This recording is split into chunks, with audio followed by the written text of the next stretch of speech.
ചേലക്കരയിലെ ചെക്കന്മാരൊക്കെ ഇപ്പൊ ക്ലാസ് ആട്ടാ.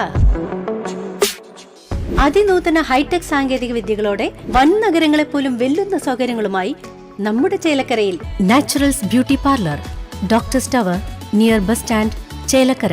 HMPV virus ഇന്ത്യയിൽ റിപ്പോർട്ട് ചെയ്ത സാഹചര്യത്തിലും ജനങ്ങൾ ആശങ്കപ്പെടേണ്ടതില്ല എന്ന് ആരോഗ്യമന്ത്രി വീണ ജോർജ്. HMPV വൈറസ് ഇന്ത്യയിൽ റിപ്പോർട്ട് ചെയ്ത സാഹചര്യത്തിൽ ആശങ്കപ്പെടേണ്ടതില്ല എന്ന് മന്ത്രി വീണ ജോർജ്. HMPVയുമായി ബന്ധപ്പെട്ട് പ്രചരിക്കുന്ന ഭൂരിപക്ഷ വാർത്തകളും തെറ്റാണെന്ന് ആരോഗ്യമന്ത്രി വീണ ജോർജ്. വ്യാജ വാർത്തകൾ പ്രചരിപ്പിച്ച് അകാരണമായ ആശങ്ക പരത്തരുത്. സർക്കാർ വൃത്തങ്ങൾ ശരിയായ വാർത്ത സമയാസമയം പുറത്തുവിടുന്നുണ്ട്. ഇന്ത്യയിൽ വൈറസിന് ജനിതകമാറ്റം റിപ്പോർട്ട് ചെയ്തിട്ടില്ല എന്നും മാസ്ക് ധരിക്കുന്നതടക്കമുള്ള പ്രതിരോധ പ്രവർത്തനങ്ങളാണ് ആവശ്യമെന്നും മന്ത്രി പറഞ്ഞു. ന്യൂമോ വൈറസ് അഥവാ HMPV സംബന്ധിച്ച് പ്രചരിക്കുന്ന വാർത്തകളിൽ ഭൂരിപക്ഷ വാർത്തകളും തെറ്റാണ് എന്നുള്ളതാണ് ആദ്യമേ പറയാനുള്ളത്.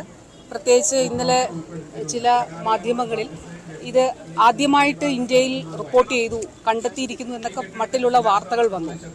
അത് തെറ്റാണ്. ഞാൻ കഴിഞ്ഞ ദിവസം തന്നെ പറഞ്ഞിരുന്നു. അതായത് കേരളത്തിൽ ഉൾപ്പെടെ ഇന്ത്യയിലെ എല്ലാ സംസ്ഥാനങ്ങളിലും ഈ വൈറസ് നേരത്തെ തന്നെ ഡിറ്റക്ട് ചെയ്തിട്ടുണ്ട്.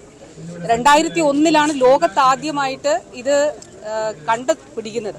പക്ഷെ അതിന് 50 വർഷം മുൻപ് തന്നെ ലോകത്ത് ഇത് ഉണ്ട് എന്നല്ലെങ്കിൽ ഈ വൈറസ് മൂലമുള്ള ജലദോഷവും പനിയൊക്കെ ഉണ്ട് എന്നുള്ളതാണ് ശാസ്ത്രലോകം പറയുന്നത്.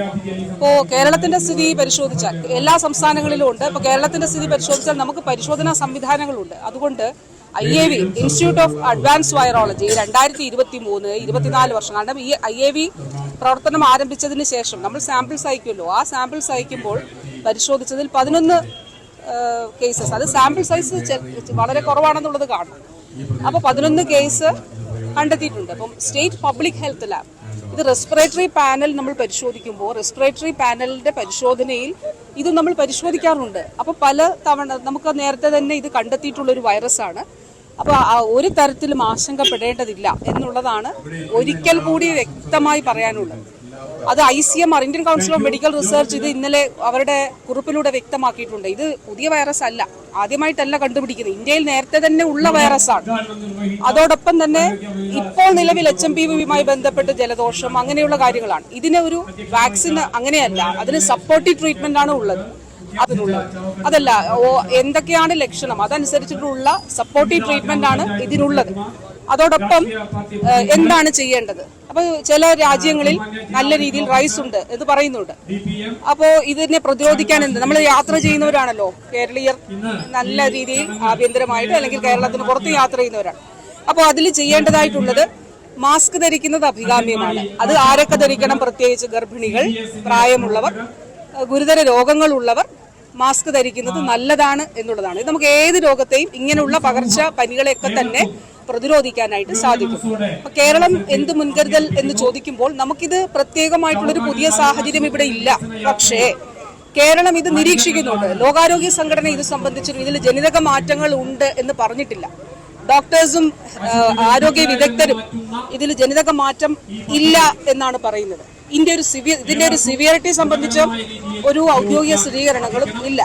അതുകൊണ്ട് നിലവിൽ കേരളം ചെയ്യുന്നത് നമ്മുടെ ഈ ഇങ്ങനെയുള്ള ഇൻഫെക്ഷൻസ് നമ്മൾ പരിശോധിക്കുന്നു. അത് state level rapid response team യോഗം ചേർന്നുകൊണ്ട് ഇത്തരത്തിലുള്ള ഇൻഫെക്ഷൻസ് സ്റ്റേറ്റിൽ എത്ര ഉണ്ട്, അത് വർദ്ധിക്കുന്നുണ്ടോ, അതൊക്കെ നമ്മൾ പരിശോധിക്കുന്നുണ്ട്. പിന്നെ അടുത്തൊരു ചോദ്യം ചോദിക്കുന്നത് വിദേശത്ത് നിന്ന് ഇവിടെ എത്തുന്നവർക്ക് എന്തെങ്കിലും റെസ്ട്രിക്ഷൻസ് ഉണ്ടോ? അങ്ങനെ ഒരു റെസ്ട്രിക്ഷൻസും നിലവിലില്ല. പിന്നെ ഇത്തരത്തിലുള്ള കേസുകൾ ഉയരുന്നു എന്ന് പറയുന്ന രാജ്യങ്ങളിൽ നിന്ന് ഇവിടെ എത്തുന്നവർക്ക് പ്രത്യേകിച്ച് പനി വല്ലതും ഉണ്ടെങ്കിൽ അത് നമ്മൾ ശ്രദ്ധിക്കും, നിരീക്ഷിക്കും എന്നുള്ളത് മാത്രമേ ഉള്ളൂ. അപ്പോൾ നിലവിലെ സാഹചര്യത്തിൽ സംസ്ഥാനം വളരെ സൂക്ഷ്മമായി കാര്യങ്ങൾ വിലയിരുത്തുന്നുണ്ട്, നിരീക്ഷിക്കുന്നുണ്ട്. നമ്മൾ പൊതുസമൂഹത്തിൽ ഒരു ആശങ്ക വേണ്ടതില്ല. കാരണം അനാവശ്യമായിട്ടൊരു ആങ്സൈറ്റി അല്ലേ ഇത് ഉണ്ടാക്കുന്നത്. അപ്പോൾ ആ തരത്തിലൊരു ആശങ്ക വേണ്ട. പക്ഷെ ജാഗ്രത, ഈ കുറേയേറെ ആളുകൾ മാസ്ക് ധരിക്കുന്നതായിട്ട് കാണുന്നുണ്ട്, നല്ല കാര്യമാണ്. ഗർഭിണികളും പ്രായമുള്ളവരും രോഗമുള്ളവരും ഗുരുതര രോഗമുള്ളവരും മാസ്ക് ധരിക്കണം എന്നുകൂടി ആരോഗ്യവകുപ്പ് പറയുന്നുണ്ട്. News desk CCV.